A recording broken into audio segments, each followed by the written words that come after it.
Today, we're diving into the world of webhooks and how they stack up against old-school methods like long polling and short polling. If you ever run an e-commerce website or dealt with APIs, you'll want to stick around for this. Imagine you have an e-commerce site. Your customers are happily clicking away, adding items to their carts, and hitting their sweet order buttons. Their requests zip through the API gateway and land at the order service, which then passes the baton to the payment service to handle the transactions. This is where external payment service provider, or PSP for short, comes into play. Let's call our PSP Stripe. So how does Stripe communicate with your website to confirm that the payment is good to go? Traditionally, we'll use what's called short polling. It's like repeatedly asking, "Are we there yet?" on a long car ride. After sending the payment request to Stripe, your payment service would keep checking in. "Is the payment ready? How about now?" And this would go on until Stripe finally said, "Yep, all good here." But hold on, there's a catch. Short polling is like a needy app that's always asking for updates.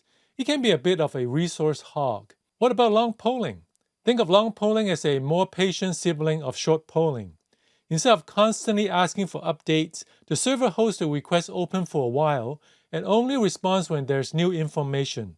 It's better, but still not perfect. You're waiting on the line, and it can be tough on server resources. Enter webhooks. Instead of bugging Stripe for updates, you simply say, "Hey, hit me up at this URL when you've got news."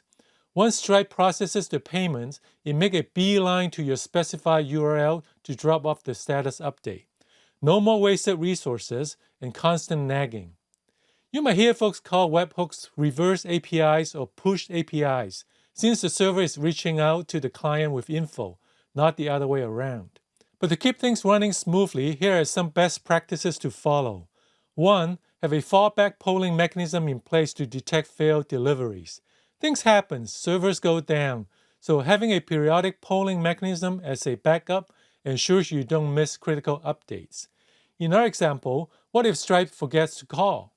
Have a housekeeping job that checks in every so often, just to make sure everything's on track. 2. Secure webhooks with secrets and tokens. You don't want just anyone calling your webhook endpoint. Requiring authentication tokens help prevent abuse. Verify each call signatures to ensure it's really Stripe on the line, not an imposter. 3. Make webhook idempotent. That means code defensively, so if a webhook is delivered more than once, it doesn't cause issues. Include unique identifiers to dedupe whenever possible. 4. Watch out for webhook overload.